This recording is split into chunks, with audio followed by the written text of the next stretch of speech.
Welcome to the ATB Project. You're with your hosts, Steve and Jeff. How you going, Steve? Good, mate. Good. Mate, HIIT versus steady state cardio. Well, I don't want to be hit. Yeah, well, the HIIT, the high intensity interval training. That's right. It just used to be high intensity training. Now it's high. Now they've got a double I in there. Steve, a lot of people, and look, the nice thing about science is that science has never settled. We're always learning more. And Stevie, we want to refresh and we want to do a bit of an update. You've been studying hard and looking at this. The old age quandary of how do you lose the most amount of fat or improve fitness? But for the most part, when people we're talking to, they're not doing this for fitness. They're talking about trying to shed the extra kilos. Yeah. Now we're coming into summer here in Australia. Yes. Which is obviously it's spring has sprung and people are interested in losing weight.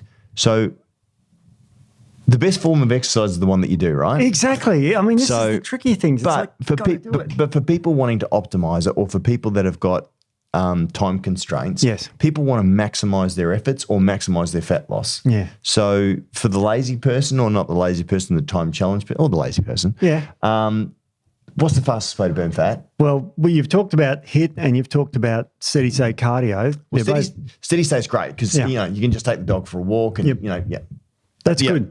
And I've got a third mystery option later too. Oh. Which is really interesting. But basically the literature is really interesting on what's the best exercise to do. And it says, well, it depends on this, it depends. It all depends. And so today we've got a quandary of data. And I'll start off with the first paper of today where they compared hormonal levels in HIIT-trained young men and steady-state cardio. So they're both quite good exercises. Okay. Just steady state cardio is going for the old jog. So and please, guys, if you're a personal trainer or you're right into your training, but just really, really quickly, Steve, can you just break down high intensity interval training, HIIT, versus your steady state cardio, just really quickly? Sure, lots of ways. Steady state cardio is going for that morning jog, and your steady state, you're a power walk. Yep, whatever. On the treadmill, where you see people watching the TV and they're just on there for 20, 30, 40, 50 minutes. Yep. And the high intensity is where you go 80 to 90% of your maximal rate. Yep. You can only sustain that for a number of, say, seconds or minutes, maybe a minute, and then you back off and slow right down. And that could even be down to Tabata training, which people hear about, which is where you're going flat out, like literally sprinting your guts out for 10 seconds and then rest for 20. And there's different intervals, but I'd like to know the science if you've got any information breakdown on what is the perfect ratio or what is the most effective ratio in terms of how long are you on versus how long do you rest for? I've got that. You do? Because that's interesting. There's a really interesting study I found incredible. Okay, well, I don't want to get too far ahead, Steve. No, we won't, but we'll compare these two. And what they study looked at was young men. So, of course, this is, we want to get fit and all this sort of stuff, but they measured the hormone levels of these young men, specifically testosterone and cortisol. Right. Now, we know cortisol is a stress hormone, which is catabolic, and we know testosterone is anabolic. So, we really want, a lot of young men want testosterone. Well, testosterone, and the benefits, obviously, Steve, for your testosterone is the fact that you're also, the more testosterone that you've got, the better, lean muscle tissue to fat that you've got, right? Yep, absolutely. So testosterone equals more muscle, increases your metabolic rate, and obviously helps to keep you lean. So that's a good thing. Very much so. So we want testosterone. Cortisol, in this case, we don't want a lot of. And what they found in this one is the types of exercise increase testosterone. Okay. Which is good, because I was surprised. I thought a steady state cardio mightn't. And then they measured them 12 hours later, and this is where it was very interesting. And what they found was that the testosterone to cortisol ratio decreased significantly, which was below the baseline, in the HIIT-trained individuals. So people that trained with high intensity got an initial surge of testosterone, but then their testosterone level reduced again, or was it cortisol improving? No, it was what happened was if there's their baseline, they measure them and that's their cortisol. Is testosterone goes up like that if you're a steady state cardio, and 12 hours later it's returned to normal. That's steady state. Yeah. Yep. HIIT did this up. I hope this is caught in the camera, and then dropped down here. Oh. Yeah. 12 hours later. And that's simply because it put more stress on the body. But Steve, would that be the same though with training heavy with weights in the gym? No, weights in the gym increase testosterone and drops it back to baseline. Right. So it was the high intensity interval training. It just had a massive stress on the body. and the body had like mild inflammation afterwards, is what the paper says. So it drove up the cortisol and drove down the testosterone. So, I mean, again, of my favourite groups that I like listening to, and again, one size fits all. And while I might not agree with everything that they say, I understand for getting in shape, the F cardio guys, well, they've got an argument there to obviously say, well, hang on a minute. Yeah. I'm looking at maximising. I don't really care too much about being a world-class athlete. I want to be ripped and shredded with lots of muscle. That's a tick in their camp. Oh, yes. And what we're talking about here is, remember, we don't know whether that's bad or good. I don't think it's a good thing. What's that? The dropping of testosterone and the raising of cortisol. And it could be just a response to the stressful situation that we're in, because HIIT is quite stressful. You know, it's a good stress, but it's a stress on the body. So that was the first study. I found that interesting. Steve, we're talking about HIIT generally, but do we know exactly what type of training that they were doing? They did 70 to 75% of maximum oxygen consumption, which is around that 70%. So it was that, and then they dropped away for 20 minutes. So they did high intensity for what period of time? Does it say in the study? Yep, they did 15 seconds intervals of running, and then they did 15 seconds of active rest. Right, so 15-second sprint, 15-second rest. And how long did they do that for? They did that for 20 minutes. Jeez, though. That's not long. No, that's long. I mean, if you're doing a 15-second sprint, 15-second rest, yes. I mean, most people I say do 6 minutes, you know, and if you're doing it right, you actually have to build up to that if you're doing it right. Oh, yeah. That's why they were exhausted at the end of it. And that's what probably depleted their testosterone. The steady state cardio was 70 to 75%. But Steve, I mean, with regards to that as well too, and I'm not really familiar with the 15 on, 15 off for 15 minutes. Yeah. It was 15, 15, minutes. 15, 20 minutes. Yeah. It's like the people that overtrain with weights and they actually sometimes have to go to hospital and it can even kill you, where they've literally too much training breaks down too much muscle tissue and the body goes into shock almost. Absolutely, yeah. Right? But that almost sounds like the same thing though. So, but put it this way, I guess you can say at the extreme on HIIT, that if you overdo it, you can create a deficit in your testosterone. How long did the testosterone deficit last for? It rebounded back to in 24 hours when they tested it again. Still, you're trying to build muscle tissue to be in a deficit or below your maximum levels of testosterone concentrations for 24 hours is really bad. I know it's a problem. I mean, I'm going to contradict myself later and show you how good this stuff is, but this is one aspect. Again, we need to look at, and again, the truth, and this is the thing about sifting through these studies, Steve, is actually to determine, okay, what was because you can get and this is where abstracts can get people into trouble, right? High intensity, cardio destroys testosterone levels for 24 hours. However, I would look at that and argue that HIIT training is probably on the extreme end. Yeah. I mean, if you're doing 15 seconds of full on balls to the wall sprint and then a 15-second rest, and then again, maximal effort again for 15 seconds for 15 minutes, 20 minutes. 20 minutes. So that went on. Yeah, okay. All right. They picked 20 because that's what the steady state cardio did, 20 minutes as well at 70, 75%, which is pretty close to the ideal percentage for burning fat, which is weirdly at 63%. Well, did it talk about how much fat the people lost for doing that? Was that done over a period of time, or was that just purely done to look at the testosterone? They just measured the hormones. Okay. That was the thing. So very interesting. But it certainly went back to lower level. Remember, it went up and then went down. Yeah. So I think testosterone increases as you exercise, but then because you're doing it so hard, it just depleted after 12 hours. So at the end of the day, they would have felt pretty shacked. Yeah. Yet the cardio people would have felt okay, because they've been for a run in the morning, So very interesting, isn't it? It is. It's sort of like, this one threw me, and this was published, just November last year. So this is, 2019. So it's a fairly recent paper, and I thought that was pretty interesting. Well, what I'm hoping, Steve, when we go through these papers is to find the absolute apex point of the combination between high-intensity training versus cardio versus weight training. I mean, again, for a lot of the females listening to this who don't do weights, that you can take that side out of it. But even for females, I mean, obviously, this would have, and I'm assuming, and again, this is where you can get into the problem because it makes an ass out of both you and me, Steve, if we assume, but I assume confirmed that this would also be replicated in women as well too, that their testosterone levels, which are incredibly important for maintaining good body composition, would also be decreased by following that kind of thing as well too. Yeah, I imagine it would be. And you know, what if someone's got PCOS or polycystic ovarian syndrome and they've got too high a testosterone? This might be beneficial for them. Steve, that's interesting. It's just maybe, you know what I mean? Well, and again, I guess this comes back to the old adage of burning off your muscle. Yeah. Right? That kind of sounds like burning off your muscle, because even if you're maintaining your calories, your protein, everything else is really good and on point, if your levels are effectively dipping right down, then your body probably would start sacrificing muscle tissue, Steve. Not just from the aerobic effect or the catabolic effect, the cortisol surge, which you would absolutely certainly get. Yes. But also so you're actually getting a double whammy, really, for your muscle tissue. It was the ratio. So you get, you know, lowered testosterone, higher cortisol. And you know, the papers showed that. So, I mean, that's an interesting hormonal look at it. And they didn't measure. We've got composition stuff coming up later. Well, and again, I always think as well, too, could you blunt the cortisol by using, you know, certain supplements?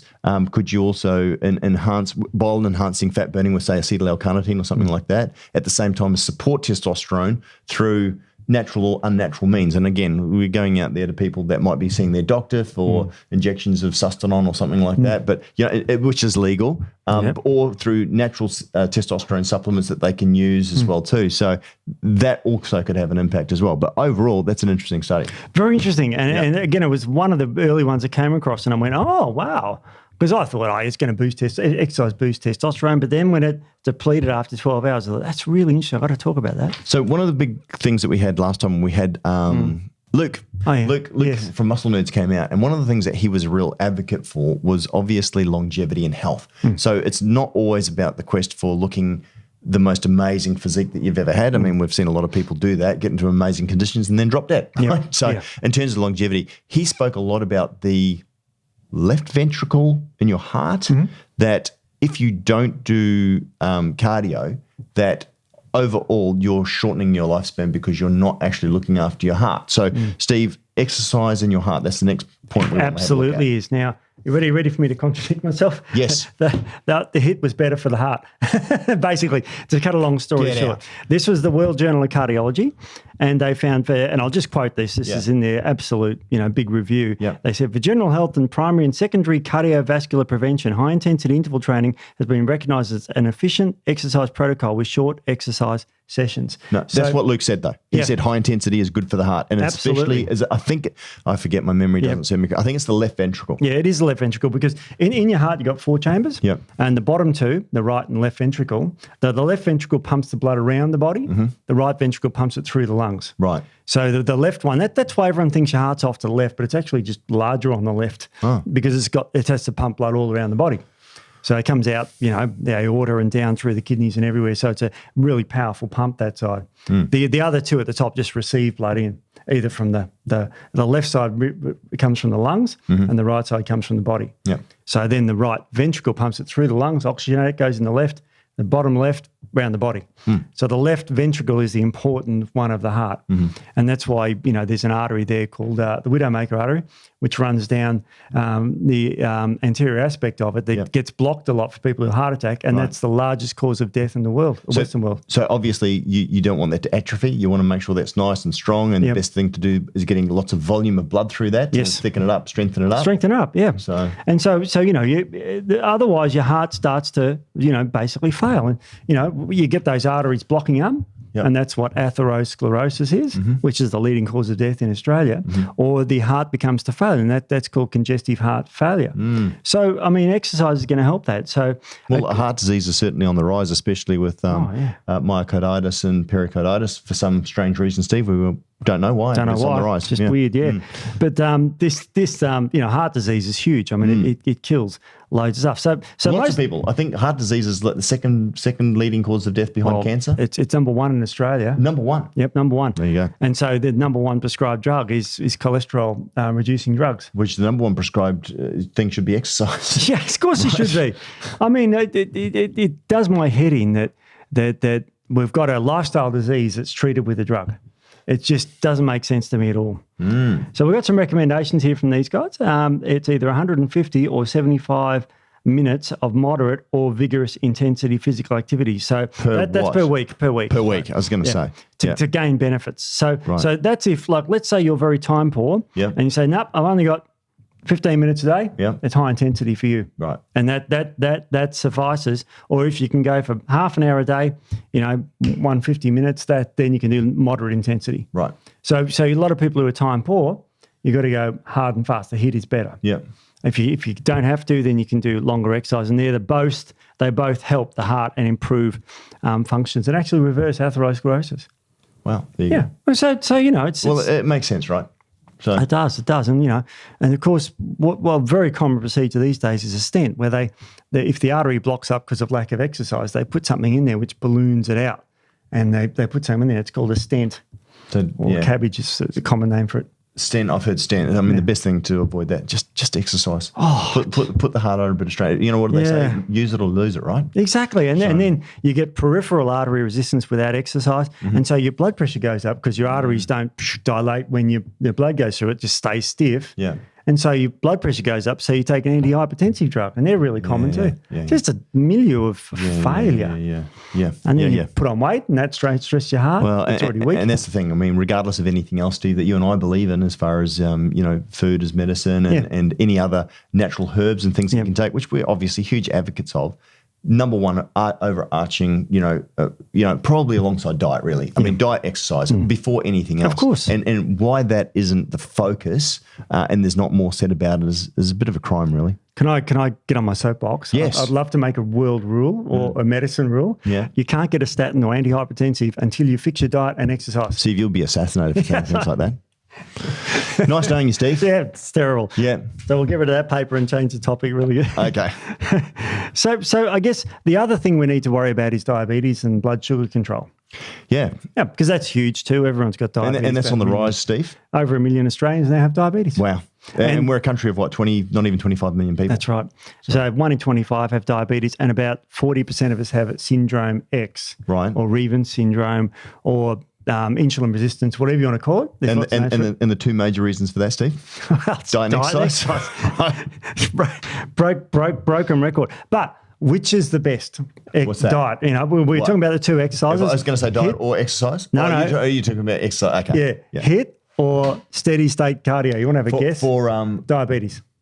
I'm going to be wrong, but theoretically it would have to be high intensity. Yeah, that's correct. Yeah, it is. Good. Now what they did was there's these sort of mice that because it's hard to I don't know why they don't allow people to give people diabetes, but you can give mice diabetes. Yeah, you can get the obese sucker rats, which are very prone to insulin resistance. And they breed them like that, so they will get diabetes just a normal course of their life. Oh, there you go. But they're great to test on because you can say, okay, we are going to make you exercise, and and I mean put them on a running thing, like they just have to. Sorry, and they do adjust the intensity. So while human trials are better, we can't really do this to humans, so we have to rely on mice studies. So they just Steve, I think it would be against the Nuremberg Code to experiment on humans without their consent. I know. So, I think and that was actually ratified in Helsinki, so in 75, I think it was. But so that's actually unethical, Steve, and we could actually have a problem with that. So that's why we use mice. Well, anyway, they put these mice on the treadmill, they were fine with it. And they just, for the HIIT ones, they just sped it up and then slowed it down, sped it up, slowed it down. Yeah. And they found that the HIIT seems to improve glucose metabolism more efficiently than steady state cardio in diabetic mice. But I reckon I know why. Why is that? Because it's the same with weight training as well too, because you're actually forcing sugars inside the cell. Yeah. So is that part of the reason that Correct. it's working? Yeah, the muscles are working harder. They are. The muscles are working harder, and in muscles in mice and humans, they've got GLUT4 transporters. Yep. And there's an enzyme called adenosine monophosphate kinase that when you exercise, it opens the door for sugar to come in. Yeah. And the way to get more sugar in is to exercise at a higher intensity. And this is where, and again, just sort of going back to guys and girls that are trying to train, this is why we actually recommend to take high levels of sugar post-training because you'd be opening up, the GLUT4s would be there, the cells would be opening up, and you could drive the nutrients, carbohydrates to replace glycogen, especially high sugars. Yeah. But then, creatine and proteins, amino acids is fantastic. But for people that are overweight who want to lose weight, the best thing I reckon you could do is squat. I mean, because you're using, and you want to use the main drivers. And everybody knows how to squat realistically, even if you just start with your body weight. Yeah. I even Tim Ferriss, he used to go and eat, and then he used to go into the toilet and then do 20 slow static squats or slow squats, just to drive the sugars and the nutrients, into the cell. Yeah. And as I said, I mean, if you can push up, great. If you're really overweight and you're looking to do something, seriously, one of the best things that you could do is just do 20 squats, even if they're only half squats to start with, or if you put a chair down, and just get those prime quads, hamstrings, glutes. I mean, they're massive muscle groups, and that's going to help a lot with burning up sugar. They're massive in my case anyway. Steve, you know what they say, you got to have a big hammer for a big nail. Yeah, that's what Beck says all the time. No, it's not. No, she doesn't. No, she doesn't. Oh, dear. Okay, Steve, she does. All right, I'm sorry. She does, yeah. Hey. Absolutely. Yes. The weird thing about this is that, Brooklyn, stop spitting your coffee everywhere. Yeah. Stop laughing, Brooklyn. It's the truth. The weird thing at the end of this trial was when they measured the obese Zucker insulin-resistant diabetic rats is they didn't have diabetes anymore in the HIIT group. They just ameliorated it. Really? Ameliorated it. They just said, nope, there was no detectable, problem. Ameliorated. I like this word, Steve. Got rid of it. Right.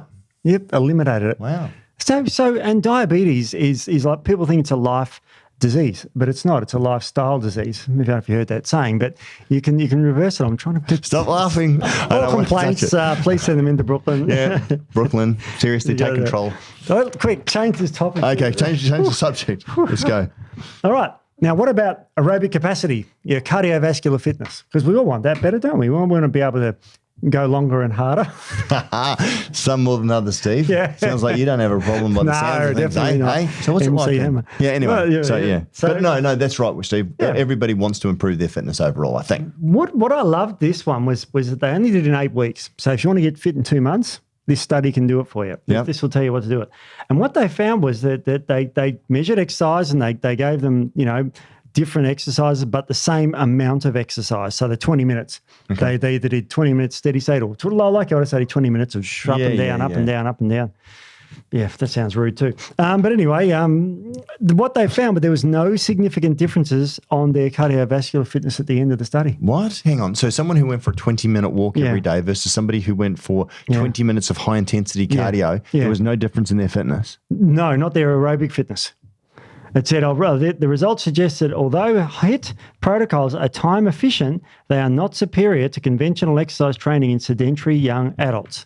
I find that so hard to believe. I know. It blew me away. And this is because the way they said it was the amount of exercise you do is going from, really high to really low. If you even that out to about 70%, you're actually getting the same amount of cardiovascular exercise. But we're talking about, the difference between going for a jog, or, this is soft J, as I like to say. I like to call it yogging. I'm trying to actually make that a thing, like, how yogging. Kim Kardashian spelled babe, but she spelled it in a hurry and she left the B out at the end, not Abe, but Bay. And everyone's called people Bay. I'm trying to start a new trend and call it yogging, Steve, which is actually, get that from Anchorman, actually. But that's right, yes. Yeah, it's a soft J. It's yogging. Yes, you went yogging. So it would be, but not going for a walk, Steve, sedentary. We're talking about going for a jog. 20-minute jog. Yeah, VO2 max is at So you're 70.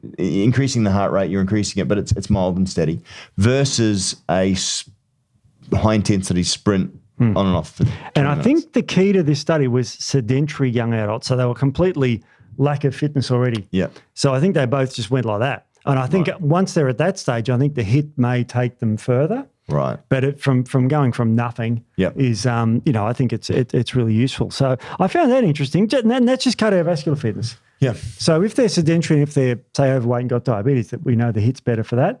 If they're worried about the testosterone, you can account for that. But in this study, I found that very interesting because the cardiovascular fitness was pretty much the same. But you can see it as well too. You can be fit and fat. And what I mean by that is that you can obviously do training in such a way that doesn't touch the fat but still improves your cardiovascular fitness. But ultimately for health, you want to drop the pounds. Yes, exactly. Now I've got another one for you. What about your body composition? Like having muscles and all that sort of stuff. Yeah. They found that per minute, HIIT was better.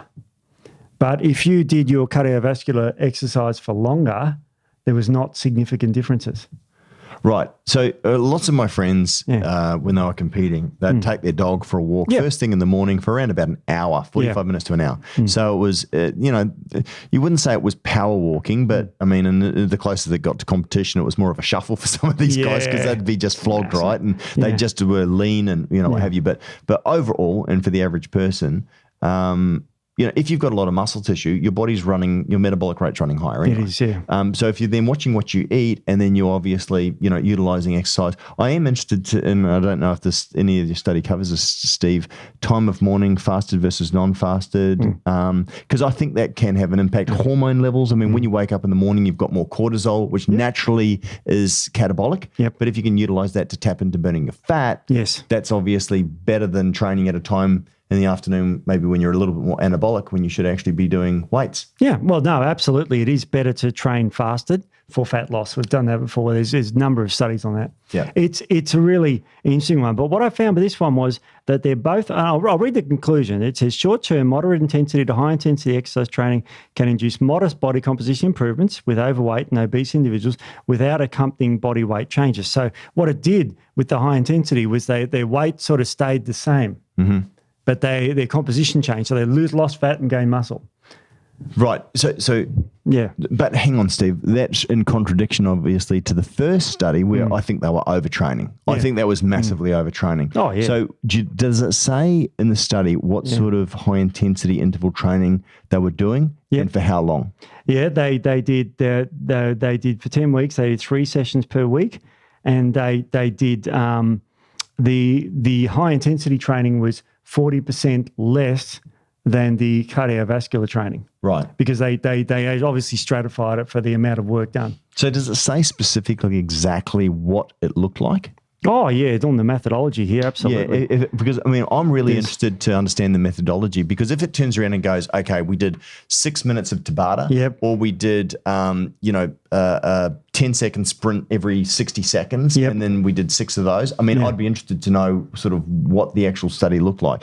In comparison, if you like, in contrast to the first study, which I think, and again, you and I would both agree, that's overtraining. I mean, 20 minutes at 15 on, 15 off is just, I don't know, bloody elite athletes could even do that and maintain any sort of semblance of anything other than a shuffle towards the end of that. Yeah, that's right. And then what they did with this one, this is a meta-analysis, so this is like a big study of many of them, but they did stratify it down to, the HIIT woman's over 85% of heart rate maximum. The heart rate maximum, does everyone know what that is? Yep. It's your 220 minus your age. Yep. 220 minus your age gives you your heart rate maximum. Heart rate, and they were 15% below that. Yeah. Yep. So that's where they went that. So they did that or greater. Yeah.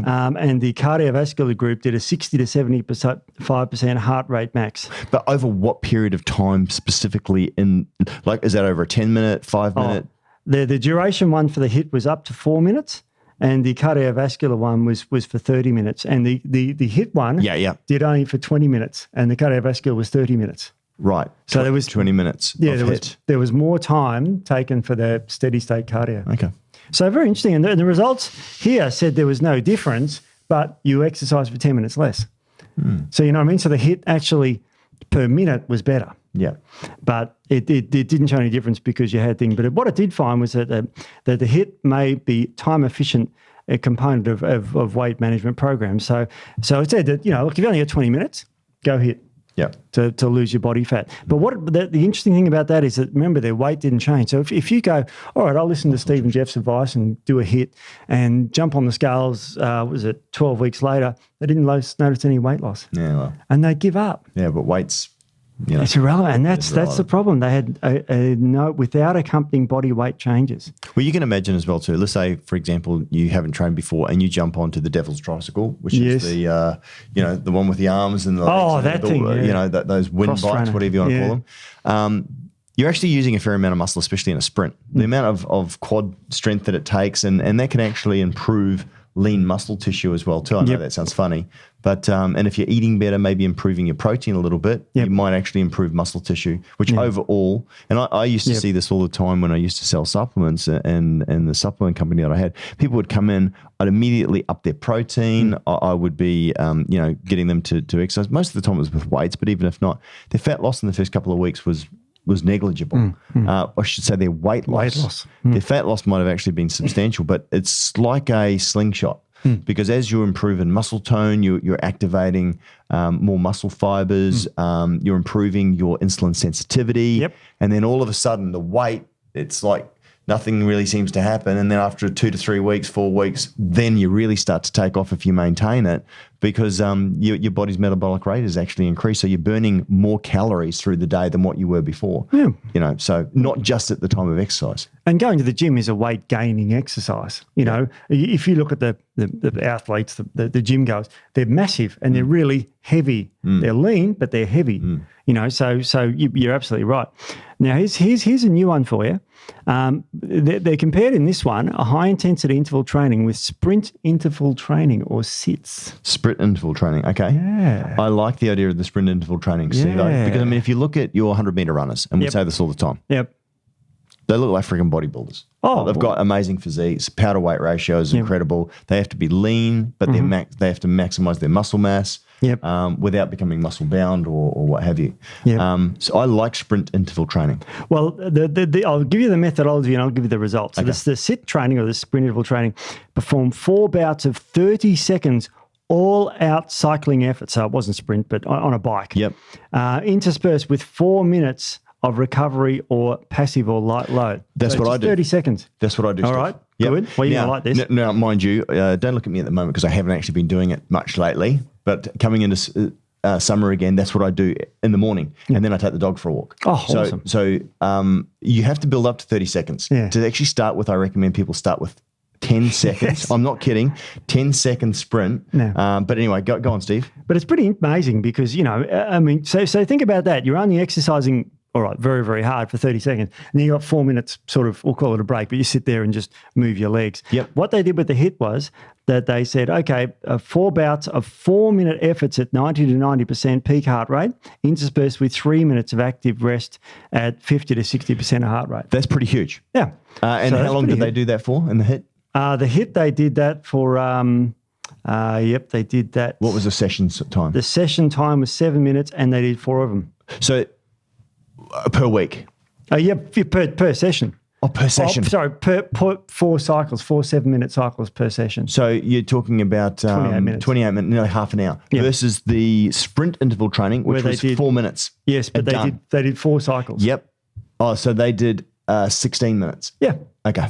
So basically the results show. That's, you know what? That's pretty hard. So anyway, go incredible. On. Okay.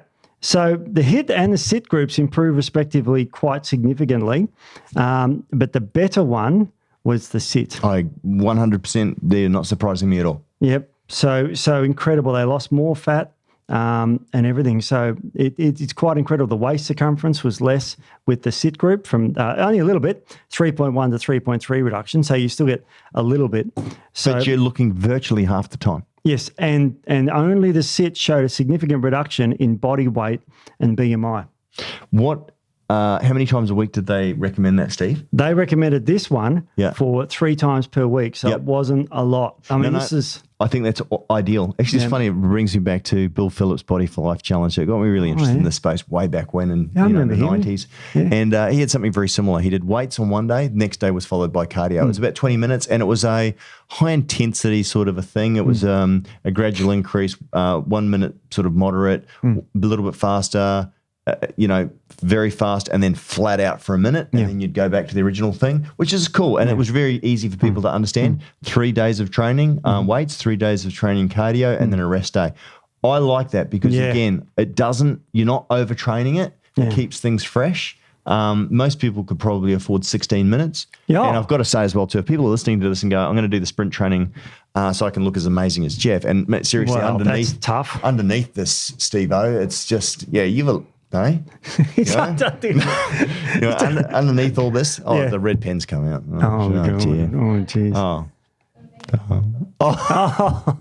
Steve, you like to look at all this, don't you, Steve? Absolutely. Who wouldn't, right? Who doesn't? No, but seriously, it is really, really good. When I got in my best shape of my life, and that was just recently, Steve, last week, about 6 years ago. But no, seriously, I love the sprint training, and And I use that with the steady state cardio. Yeah. And the steady state cardio, I wouldn't go, overboard with it. It's the same thing as well too. But the nice thing is that the steady state, it's hard to burn out and it's hard to overtrain your steady state cardio unless you're just flogging it, too much, So I reckon that interchange with weights in the evening, your sprint cardio in the morning with a bit of steady state. Yep. I reckon that's perfect. And it's 16 minutes, and this was done on 49 young active women, average age of 30.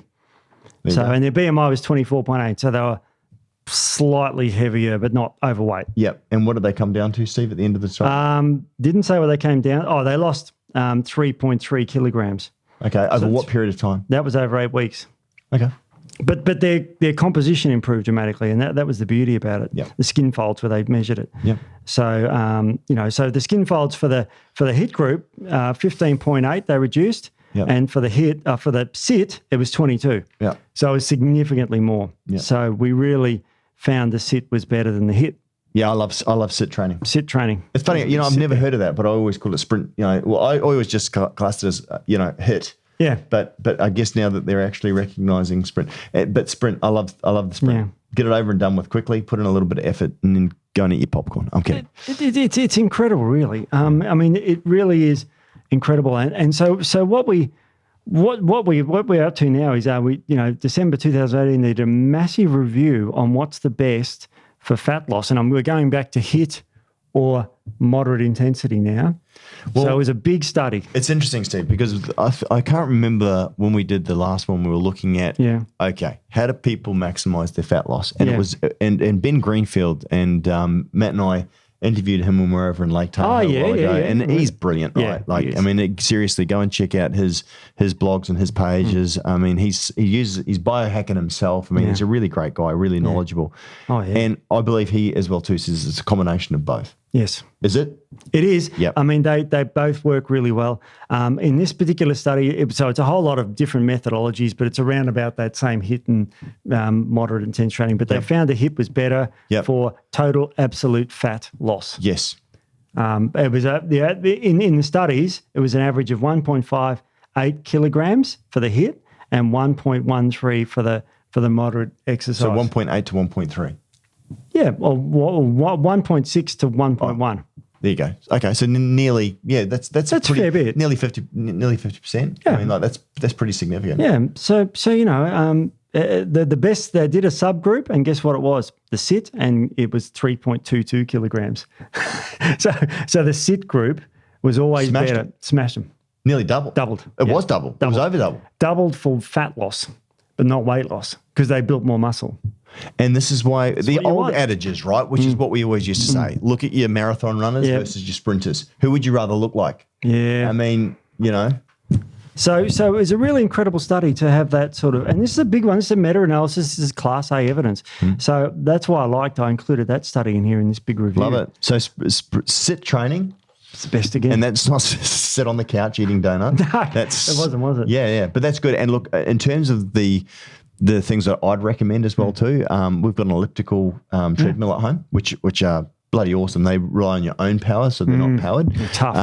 But they're really good. They're ergonomical as well too. But my favourite's the Devil's Tricycle, which is flipping hard. Why does it sound rude to me, the Devil's Triangle? Tricycle. Because you're thinking of devil's dumplings, Steve. Stop looking at me, right? Can't help it, No, I mean, Well, can you blame me? Here. Can you blame me? No, you can't. Jeez. You know what, Steve? I can't blame anyone. And I just say to people, you know what? It's okay. You're only human. Okay. But yeah, no, you're talking about the devil's joystick and the devil's dumplings, right? That's what you're thinking of, because you're a filthy Philistine, That's as it. I like to say. That's it. Yeah. Oh, it just sounded funny. Anyway, I'll try not to laugh whenever it's brought up in the future. Can I give you a little cheat thing? We've shown that diet and exercise is going to really help with losing fat. There's a little bit of a cheat thing that they do with HIIT now, which makes you burn even more fat. Oh, you ready for it? Yes, I am. Well, Steve, does it look like? I mean, no, you don't need it. Yes, no, I do. I actually really do. Well, this is the first of such trials in May 2019. Yeah. And what they did was they used LOFU. Do you know what LOFU is? No. It's a low frequency ultrasound. Now, what it is it's like an ultrasound that breaks up fat. Well, that's great, Steve, but you can't really go down to your local corner store and buy one of those. Well, they cost a bit, but you can buy your own. And what they did. How much are they and where do I get one? But basically, let's say you've got a stubborn bit of fat you want to lose. Yeah. You know, gut or whatever it is. And what they did with this particular study is it was only over 2 weeks, and they got women and they said, okay, we're going to give you HIIT or we're going to give you HIIT and ultrasound.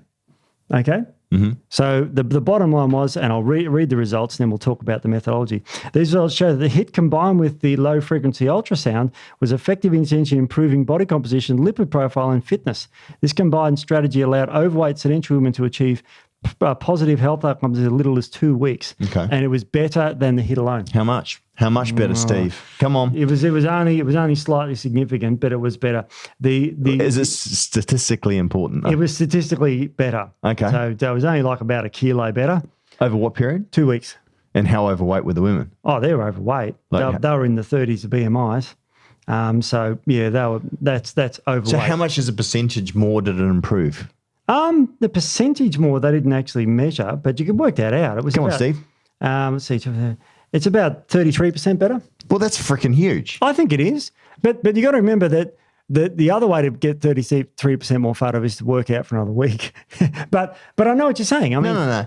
It's all about, I mean, again, if we're going to hack things, because then you go, yeah, but in a week's time, those people are doing it. Maybe they're 40% better. Exactly. You know, so it's all about trying to either maximize your time or maximize your loss. And we're starting to get into this spot fat loss area because these ultrasound machines they called it a belt. They called it an ultrasound belt, and they wear it around their fatty areas here, and it pumps ultrawave in there, so it breaks it up while you're exercising. Yeah. Isn't that amazing? Well, it's funny, Steve. It's making me think of Subcut, which is now off the market, which was such a great product. It was, and the amount of bodybuilders in that were still coming back to us going, guys, have you got any? Have you got? No, guys, we don't have any. I mean, it's awesome in the way that would work. Even people would come back and go, the pockets of fat and all the rest of it.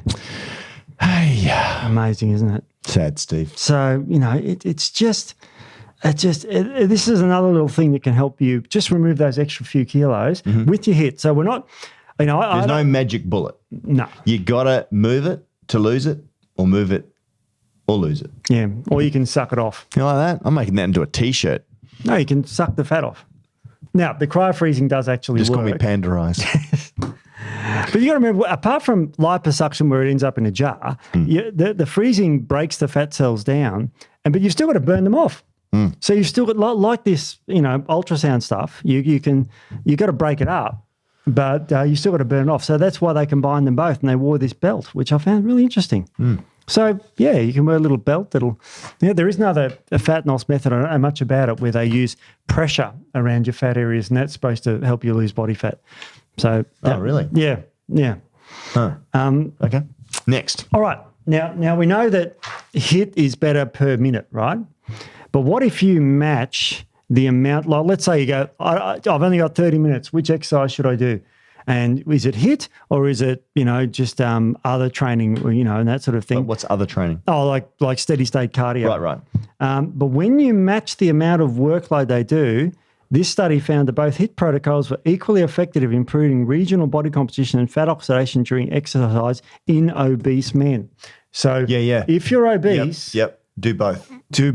Do whatever you can. And should they be done on the same day, Steve, or interchangeable days? Interchangeables.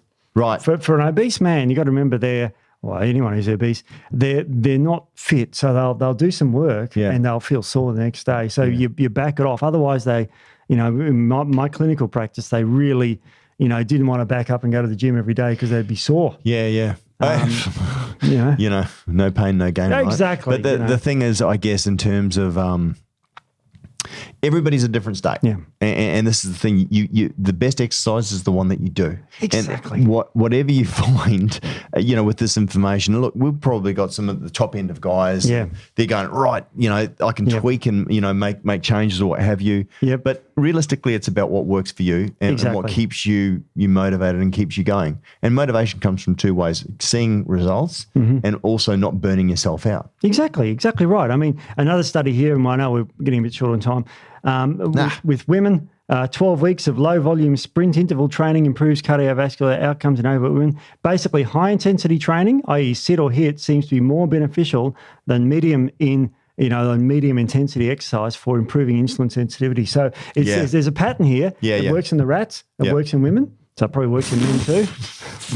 How did you ever get married to Steve? It's just like it's a study. okay. But the rat study included the women's study, and they both work for high intensity for diabetic. Can we get banned for comparing women to rats? He didn't compare. I compare men are rats. Yeah, men are rats. Yeah, white men. We can say anything we like about them, Steve. We are in trouble. Yeah, misogynist pigs. So this was I'm going to get worse now. It's an insult to pigs. This was overweight women. Yes, and so in high intensity, if you've got a diabetic problem, it's the high intensity training that seems to be the working, whether it be sit or HIIT. That's what I said before, Steve, because I think you're working the muscles. It's not just about, and obviously the hormone issue as well too, but certainly it's the GLUT4, which is where I think the combination of weight-bearing exercise and I'm going to say SIIT, with intermediate, steady state cardio, I think you've got the whole box and dice. It's just exactly how you put that together. And that's where you need your personal trainers.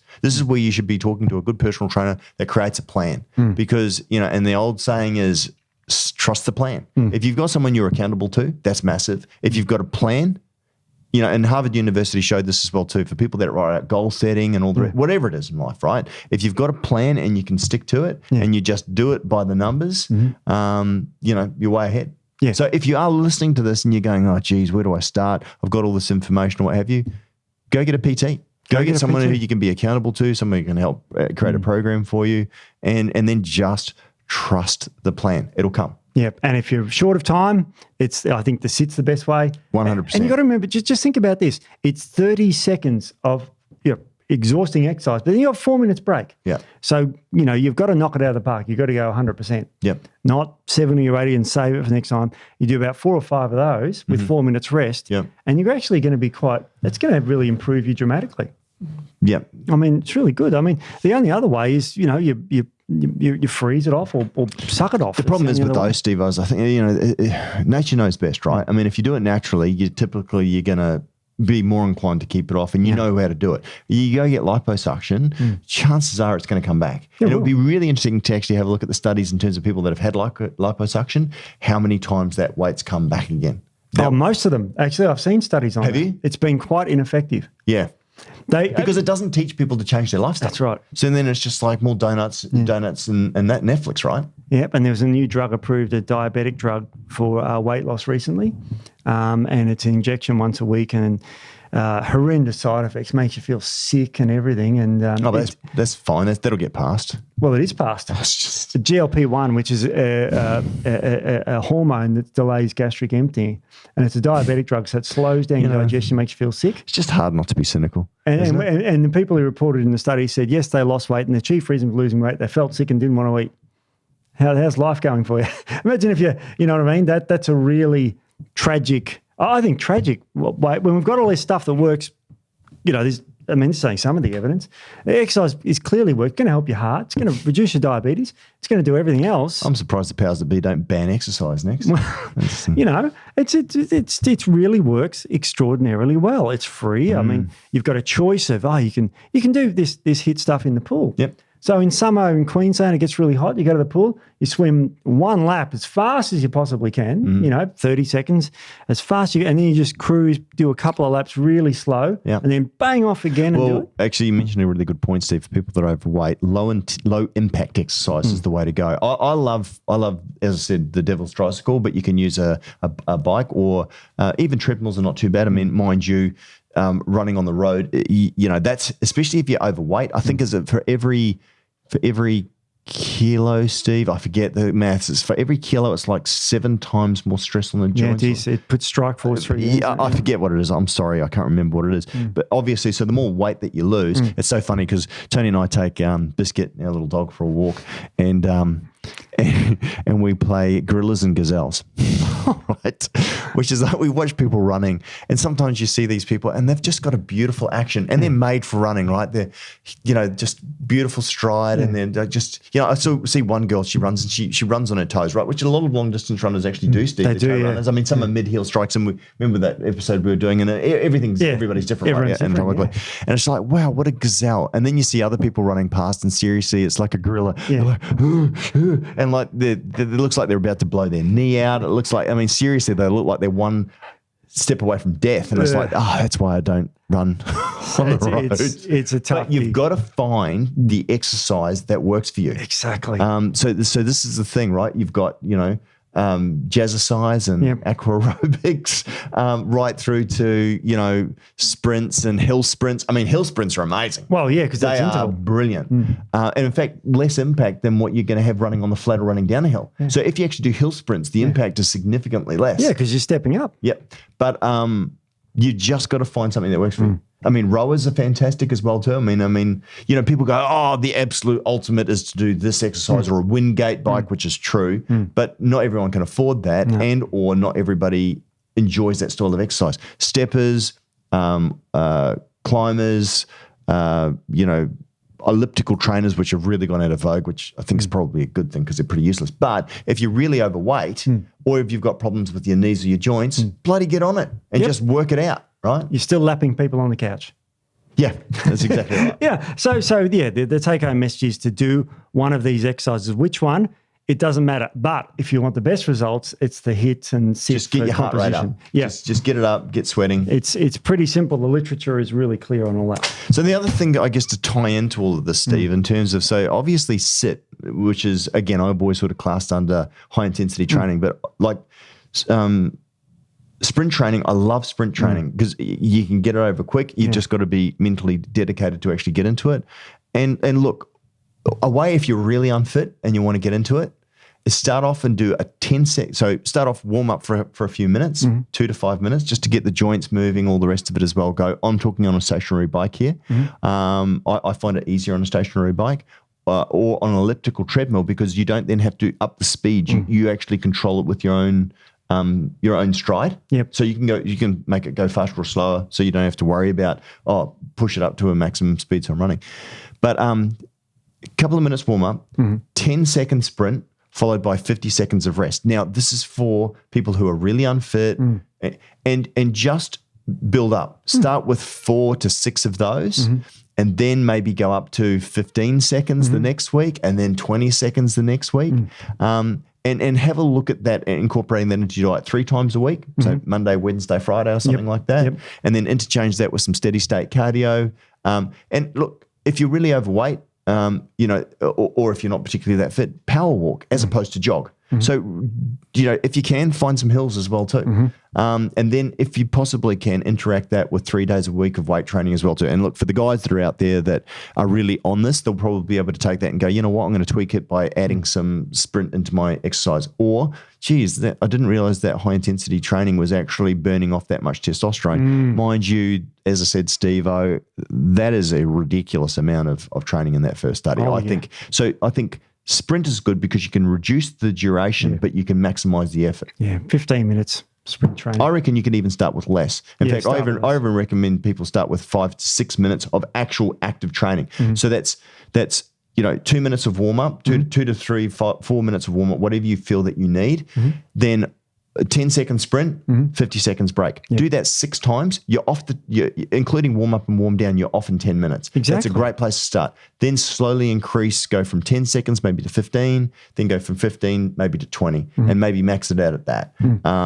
But yeah, you can do that, and that'll obviously improve. Absolutely. Steve, the other things that we didn't talk about, and again, I know we've got other episodes that people can refresh back on this, but obviously if you are looking to lose weight, diet is key. Yes. Now, some people love keto. Some people love, the high fiber diet that we're speaking about, which obviously looks really good as well too. Yes.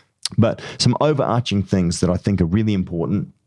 So whether you're using keto, whether you're using high fiber, whether you're using what have you, if you are eating carbohydrates, low GI is really, really important. Reduce the sugars and actively look for the amount of sugars that you're getting into your diet and get rid of them. Yes. I think obviously incorporating fiber and water.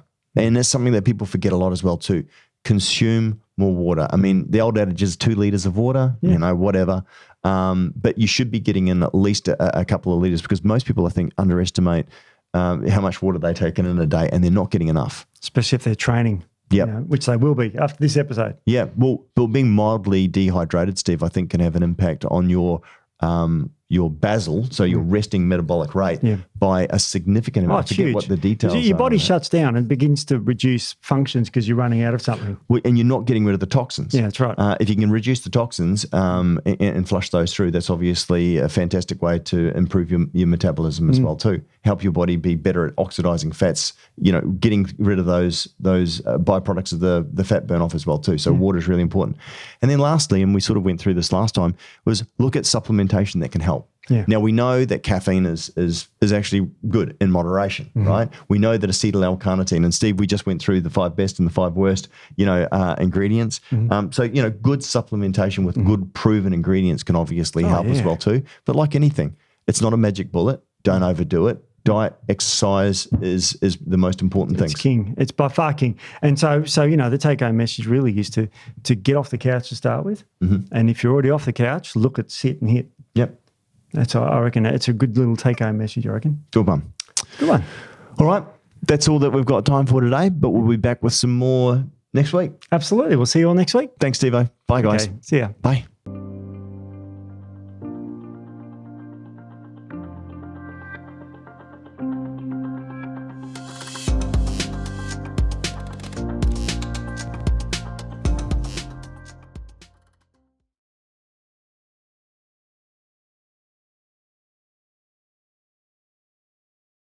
Later. I have to call you 𝗖𝗿𝗱𝗶𝗃, Steve. Yes. Yeah, can't touch this. I don't want to touch it.